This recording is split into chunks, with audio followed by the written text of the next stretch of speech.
दिल्ली में अगर हम राजनीति देखें तो जब आम आदमी पार्टी सत्ता में आई तो वहां पे बीजेपी का वोट लेकर नहीं आई, वो बहुजन समाज पार्टी का और कांग्रेस का वोट लेकर आई थी। इसी तरह से अगर चंद्रशेखर रावण जी या कोई अन्य व्यक्ति जो है पार्टी बनाता है तो निसंदेह बनाइए पार्टी, लेकिन बहुजन समाज के वोट बिखेर कर नहीं। आपके पास पूरा एसटी समाज पड़ा है, ओबीसी समाज पड़ा है, उसको कैडराइज कीजिए, कुछ मेहनत कीजिए। मेहनत करने के बाद जो परिणाम आएंगे वो आपकी राजनीतिक सत्ता का सुख आपको देंगे। मान्यवर साहब कांसीराम जी ने कभी एमएलए और एमपी बनने की जिद नहीं ठानी, बल्कि इस समाज को एमएलए और एमपी और संसद में पहुंचाने की जिद ठानी, इसीलिए वो एक ऐसी व्यवस्था इस समाज को दे पाए। तो आज जो मैं जिस बुद्धिजीवी वर्ग की बात कर रहा हूं उसको ये त्याग करना पड़ेगा, उसको ये समर्पण दिखाना पड़ेगा कि मुझे कुछ नहीं बनना है, मुझे बनाना है।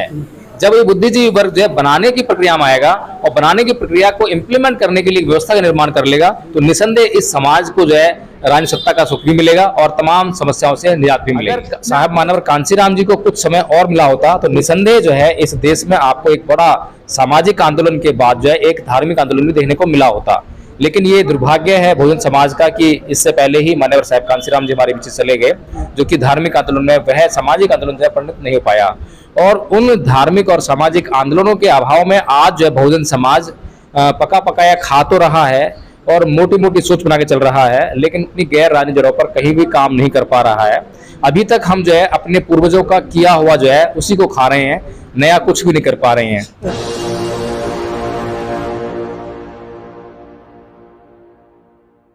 नमस्कार दोस्तों, आप देख रहे हैं इनसे करंट न्यूज़ में इसके साथ धर्मदर्शी बुद्धविहार ताजपुर पहाड़ी पे मौजूद है। यहाँ पे एक कैडर दिया गया है लोगों को ये समझाने के लिए कि कौन सा धर्म किस तरफ जा रहा है। और अभी जो आप देख रहे होंगे आज की राजनीतिक दौर में कि सभी हिंदूवादी ताकतें एकत्रित हो रही हैं और हावी हो रही है मूछ रखाने पर, घोड़ी चढ़ने पर। और अगर कोई स्कूल जाता है तो ऐसे लोगों को जो है खत्म करने के लिए जो प्लान जो बनाया जा रहा है, अभी नए संसद भवन का निर्माण किया गया उस मर्ग पर भी जहां पर राजदंड की स्थापना की गई है, संविधान कितना तरक्की कर रहा है या कितना डिमोलाइज करने की कोशिश कर रहे हैं आज की राजनीतिक दौर में, इस पर हम जो है इस सारे विषयों को छोड़ भी दें अगर और धर्म की चर्चा भी करें और यह जानने की कोशिश करें कि आज के दौर में हमारा समाज किस तरफ ज्यादा जा रहा है और क्या मनवाद हावी हो रहा है अभी भी हमारे समाज पे, या हमारा समाज मनवाद को छोड़ चुका है या कितना अग्रसर हो रहा है। हमारे साथ मौजूद है एडवोकेट जय भीम प्रकाश जी और नीलम बौद्ध जी भी यहाँ पे हैं। अभी हम बात करेंगे जय भीम प्रकाश जी से और जानने की कोशिश करेंगे कि आज के जो वातावरण जो चल रहा है, जो माहौल चल रहा है, राजनीतिक जो चल रही है, उस पर क्या प्रतिक्रिया देते हैं। जी नमस्कार सर। जय भीम, नमो बुद्धाय सभी दर्शकों को। और जो फिलहाल जो माहौल चल रहा है बहुजन समाज के संदर्भ में जो माहौल चल रहा है, तो बहुजन समाज जो है बहुत तमाम तरह की समस्याओं से घिरा हुआ है। सामाजिक समस्याएं उसकी हैं, आर्थिक समस्या है, धार्मिक समस्या तो उसकी बनी हुई है। तो तमाम समस्याओं का जो वो एकमात्र जो सोल्यूशन देख रहा है वो राजनीति में देख रहा है, इसीलिए राजनीति ज़्यादा तवज्जो दे रहा है। जबकि जो बाबा साहेब का जो स्टेटमेंट था कि राजनीतिक सत्ता ही सभी समस्याओं की चाबी है, मूल है, तो उसी स्टेटमेंट को जो है लेकर वो आगे चल रहा है और उसके अलावा सब कुछ भूल रहा है। बाबा साहब डॉक्टर भीमराव अम्बेडकर ने कुछ और भी कहा था, उसको कोई भी समझ नहीं पा रहा है, जिसको कि मान्यवर साहब कांसीराम जी ने अच्छी तरह समझा कि अगर राजनीति करनी है, राजनीतिक सत्ता को हासिल करना है, तो उसके लिए भी बाबा साहब ने कुछ कहा है कि राजनीतिक सत्ता हासिल करने के लिए हमें सबसे पहले अपनी गैर राजनीतिक जड़ें मजबूत करनी पड़ेंगी। अगर हमारी जो है गैर राजनीतिक जड़ें मजबूत नहीं होंगी तो हम राजनीतिक सत्ता कभी हासिल नहीं कर सकेंगे, या हमने हासिल ये कारण कर भी ली तो वो ज़्यादा स्थायी नहीं रह पाएगी। अगर हमें स्थायी तौर पर गैर राजनीतिक सत्ता चाहिए और अगर अपनी समस्याओं का स्थायी तौर पर निदान करना है तो हमें जो है जो गैर राजनीतिक जड़ें हैं वो मजबूत करनी पड़ेंगी। और गैर राजनीतिक जड़ें जो हैं वो हैं सामाजिक और धार्मिक आंदोलनों में। तो मान्यवर कांसीराम जी ने इस बात को अच्छी तरह समझा और समझने के बाद जो है एक अभियान चलाया कि धार्मिक माहौल नहीं था धार्मिक आंदोलन का, तो उन्होंने सामाजिक आंदोलन चलाया और धार्मिक आंदोलन की पृष्ठभूमि वहां पर तैयार की। अगर साहब मानवर कांसीराम जी को कुछ समय और मिला होता तो निसंदेह जो है इस देश में आपको एक बड़ा सामाजिक आंदोलन के बाद जो है एक धार्मिक आंदोलन भी देखने को मिला होता। लेकिन ये दुर्भाग्य है बहुजन समाज का कि इससे पहले ही मान्यवर साहब कांसीराम जी हमारे बीच चले गए, जो कि धार्मिक आंदोलन में वह सामाजिक आंदोलन जो है परिणत नहीं हो पाया। और उन धार्मिक और सामाजिक आंदोलनों के अभाव में आज जो है बहुजन समाज पका पकाया खा तो रहा है और मोटी मोटी सोच बना के चल रहा है, लेकिन अपनी गैर राजनीतिक जड़ों पर कहीं भी काम नहीं कर पा रहा है। अभी तक हम जो है अपने पूर्वजों का किया हुआ जो है उसी को खा रहे हैं, नया कुछ भी नहीं कर पा रहे हैं। आज के जो दौर में जहां पे आपने राजनीतिक और सामाजिक जो आंदोलनों की बात कर रहे हैं और या गैर राजनीतिक आंदोलन की बात करें, तो क्या लग रहा है कि हमारा समाज क्या एकत्रित हो पा रहा है, इकट्ठा हो पा रहा है, या इसको में फूट डालने के लिए जो मनवादी विचारधारा के लोग हैं या इस पर सक्सेसफुली रह रहे हैं? देखिए, संगठन तो लाखों हैं हमारे समाज के, लेकिन आज जो है संगठन की व्यवस्था से काम नहीं चल रहा है आपका, क्योंकि संगठन में अलग प्रक्रिया होती है, वहां पे पद होते हैं, लोभ होता है, लालच होता है तमाम तरह का। लेकिन आज जो एक व्यवस्था की जरूरत है वो व्यवस्था है संघ की व्यवस्था, जो कि पूर्व में अगर हम देखें बुद्ध के समय चलती आ रही है। शाक्य संघ हुआ करता था, उसके बाद बुद्ध का अपना जो है भिक्खु संघ हुआ, तो वो उस व्यवस्था की आज जरूरत है। आज का जो बहुजन समाज का जो बुद्धिजीवी वर्ग है उसके कंधों पर इस व्यवस्था की जिम्मेदारी है। लेकिन ये भी दुर्भाग्य है इस समाज का कि वो जो बुद्धिजीवी वर्ग है वो इस बात को नहीं समझ पा रहा है और बहुजन समाज की समस्याओं का निदान नहीं कर पा रहा है, उसके लिए कुछ रूपरेखा नहीं तय करवा रहा है, उस व्यवस्था का वह निर्माण नहीं कर पा रहा है। हमारे सामने जो दुश्मन है उसने अपनी जो व्यवस्था है उसको डॉक्टर भीमराव अंबेडकर के नक्शे कदम पर जो है, उन्होंने समता सैनिक दल की स्थापना 1924 में की थी, उसके बाद आरएसएस की स्थापना उसी तर्ज पे हुई, लेकिन वो कामयाब हो गए क्योंकि उन्होंने जो है वो त्याग बलिदान जो जरूरी था वो किया। इसलिए उनका जो संघ था उसका अच्छी तरह निर्माण हुआ और वो आज भी काम कर रहा है और 2014 में जो है वो पूर्ण बहुमत से जो सत्ता में आ गए। इसीलिए आज जो है भारत में जो बहुजन समाज वर्ग है उसका जो बुद्धिजीवी वर्ग है उसको ये चाहिए कि वो एक संघीय व्यवस्था का निर्माण करे। वकील साहब, मैं आपको रोकूंगा और ये चाह रहा हूं मैं पूछना आपसे, या मैं दर्शकों को ये बताना चाह रहा हूं कि आज के दौर में जो हमारा बहुजन समाज के बुद्धिजीवी वर्ग है वो एक छोटे छोटे संगठन बना के, छोटे छोटे घटक बना के अपने आप का प्रचार प्रसार करने में लग गए हैं। वो समाज का भला करने की बजाय, वो समाज को आगे ले जाने की बजाय वो केवल अपने आप को बड़ा करने में लगे। तो क्या इससे क्या समाज आगे बढ़ पाएगा? ये बहुत ही महत्वपूर्ण प्रश्न आपने किया है और बड़ी कॉमन सेंस वाली बात है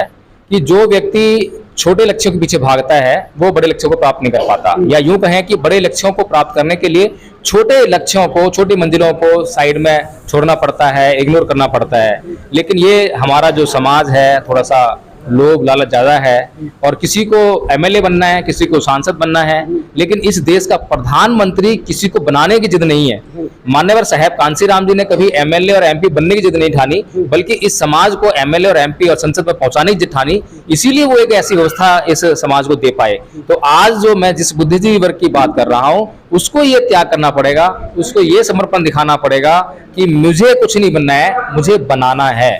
जब ये बुद्धिजीवी वर्ग जो है बनाने की प्रक्रिया में आएगा और बनाने की प्रक्रिया को इम्प्लीमेंट करने के लिए व्यवस्था का निर्माण कर लेगा तो निसंदेह इस समाज को जो है राजनीतिक सत्ता का सुख भी मिलेगा और तमाम समस्याओं से निजात भी मिलेगी। मैं आपको कुछ नाम मैं किसी का नहीं लूंगा, बिना नाम बताए मैं कह रहा हूँ कि जेएनयू के बड़े बड़े प्रोफेसर हैं, जेएनयू के निकले हुए जो हैं और एडवोकेट लेवल के भी लोग हैं, उन्होंने जब वो समाज उनको जानता नहीं था तब उन्होंने समाज को निरीक्षण करने का, प्रतिनिधित्व करने का काम किया। लेकिन जब लोग उनको समझने लगा, जानने लगा, मानने लगा और बुलाने लगा, तब वो अपने आप को एक राजनीतिक दल में बदल लिया। बहुजन समाज पार्टी हमारी राजनीतिक पार्टी थी, इसके अलावा अभी चंद्रशेखर रावण जी ने भी एक राजनीतिक पार्टियां बनाई है और छोटी छोटी बहुत सी राजनीतिक पार्टियां बन रही हैं। अगर इस तरीके से हमारे ही समाज के जो बड़े लोग बन जाते हैं या जिनकी पहचान बड़ी हो जाती है वो छोटे छोटे संगठन बना के अगर काम करेंगे तो क्या राजनीतिक सुख जो अभी तक हमने भोगा है क्या वो आगे भोग पाएंगे? देखिए, राजनीतिक संगठन जो है जितने ज्यादा बने उतना बढ़िया है, लेकिन वो तब बढ़िया है जब आपका वोट तो बिखरे नहीं, बल्कि जो दुश्मन का वोट, दुश्मन के पास जो हमारा वोट है हम उसको लाने में कामयाब हो जाएं। लेकिन आज समस्या ये है कि जो भी राजनीतिक दल बनाता है वो सबसे पहले जो है जो ऑलरेडी कैडराइज्ड हैं, जो ऑलरेडी समझ चुके हैं, उन्हीं के पास जो है वोट मांगने आता है, जबकि उन्हें चाहिए कि उसको छोड़ दे और जो हमारा समाज का वोट जो है जो किसी न किसी वजह से दूसरे खेमे में जा रखा है उसको वहां से घर वापसी कराए और अपने पास ले आए। अगर आज जो है 14-15% वोट, 20% वोट जो है बीएसपी के पास है तो उसको छोड़ दीजिए आप जो है। उसके अलावा जो वोट है हमारा तो 85% वोट है ना, आप 85% निकाल लगाइए, देखिए कहाँ पर एसटी समाज जो है वो हिंदुत्व के आधार पर, कहाँ पर ओबीसी समाज जो है हिंदुत्व के आधार पर बीजेपी में जा रहा है या अन्य किसी दल में जा रहा है, आप उसको फोकस कीजिए, आप उसके लिए समीकरण तैयार कीजिए। तो जितने भी दल बनेंगे कोई बुराई नहीं होगी, मनुवादियों के बहुत सारे संगठन बने हुए हैं, बहुत सारी राजनीतिक पार्टियां बनी हुई हैं, उन्हें प्रॉब्लम नहीं होती है। उन्हें इसीलिए प्रॉब्लम नहीं होती है कि वो जो वहाँ पे उनका जो अगर बीजेपी का वोट है तो आप उसको बढ़ता हुआ नहीं देखेंगे कभी भी जो है। अगर दिल्ली में अगर हम राजनीति देखें तो जब आम आदमी पार्टी सत्ता में आई तो वहां पे बीजेपी का वोट लेकर नहीं आई, वो बहुजन समाज पार्टी का और कांग्रेस का वोट लेकर आई थी। इसी तरह से अगर चंद्रशेखर रावण जी या कोई अन्य व्यक्ति जो है पार्टी बनाता है तो निसंदेह बनाई है पार्टी, लेकिन बहुजन समाज के वोट तो बिखेर कर नहीं, बल्कि अपना एक वजूद इकट्ठा करके, अपना जो गैर राजनीतिक जड़ें हैं उसको वजूद करके, आपके पास पूरा एसटी समाज पड़ा है, ओबीसी समाज पड़ा है, उसको कैरेज कीजिए, कुछ मेहनत कीजिए। मेहनत करने के बाद जो परिणाम आएंगे वो आपकी राजनीतिक सत्ता का सुख आपको देंगे। चलिए, आपने ये सारे राजनीतिक जो सवालों पे आपने जवाब दिया, लोग दर्शक समझ गए होंगे। अब आपने यहाँ पे आके जो लोगों को समझाने की कोशिश की, ताजपुर पहाड़ी बदरपुर में आके आप इतनी दूर से आए, इतना समय आपने लगाया, आपको क्या लग रहा है यहाँ के लोगों ने आपको सुना, कितना समझ पाए, यहाँ की जो महिला आई कितना समझ पाई आपको क्या लग रहा है? देखिए, जब मैं बोल रहा था, नीलम जी बोल रही थी, तो मुझे दिखाई दे रहा था कि सभी लोग बड़े ध्यान से सुन रहे हैं। हालांकि जो यहाँ का जो माहौल था बहुत ही उमस भरा था, बहुत गर्मी थी, लेकिन उसके बाद मैं ताज्जुब कर रहा था कि इतने मतलब इनके अंदर जिज्ञासा है यहाँ के लोगों में जो है, ये सुनना चाहते हैं, क्योंकि समस्याओं से घिरे हुए लोग हैं। जब समस्याएं होती हैं तो लोग जो है अपना समाधान चाहते हैं और वो किसी न किसी तरफ देखते हैं कि हाँ, ये व्यक्ति जो है शायद हमारे को कुछ समस्या का निदान देने आया है। तो इसीलिए यहाँ के लोगों को मैं बहुत बहुत साधुवाद करूंगा कि उन्होंने न केवल हमें बुलाया बल्कि यहाँ बहुत अच्छी तरह से उन्होंने सुनने का भी काम किया, और मुझे पूरी उम्मीद है कि जो सुना है उसको समझ में भी आया होगा और उसको जो है अपने जीवन में इम्प्लीमेंट करके जो है संगठित होने का कार्य करेंगे और संगठन के माध्यम से अपनी हर समस्या का समाधान करने का प्रयास करेंगे। ये थे हमारे साथ जय भीम प्रकाश जी, जिन्होंने अपनी बात रखी राजनीतिक दल पे। आपने अलग अलग जगह पे आपने इनको हमेशा यूट्यूब चैनलों पे भी सुनते होंगे और आप इन पे मोटिवेशन होते होंगे। जब ये बोलते हैं तो लोग कन्वेंस हो जाते हैं, बहुत अच्छा बोलते हैं आप। जब भी इनके यूट्यूब चैनल, नीलम बहुत जो यूट्यूब चैनल है, नीलम जी भी इनका इंटरव्यू बहुत अधिक लेती रहती है और ये समाज तक उनकी बात को रखती रहती है, ताकि लोग जो जहाँ पे दूर दराज इलाके हैं, जो गाँव क्षेत्र के इलाके जहाँ पे ये इन लोगों ऐसे लोग जो पहुंच नहीं पाते हैं, यूट्यूब चैनल के माध्यम से अगर इनकी बात को सुन के अगर सजग और सतर्क हो जाते हैं और ऐसे लोगों के पास अपनी एक पहचान बन जाती है, तो आप सब लोग इन लोगों को अगर सुनेंगे और आगे बढ़ेंगे तो निश्चित ही रूप से आज नहीं तो कल और कल नहीं तो परसों बहुत जल्दी ही हमारे समाज में इतनी जागरूकता आ जाएगी और हमारा समाज जागरूक हो जाएगा और अपने हक और अधिकार के लिए लड़ने का प्रयास करेगा। नमस्कार।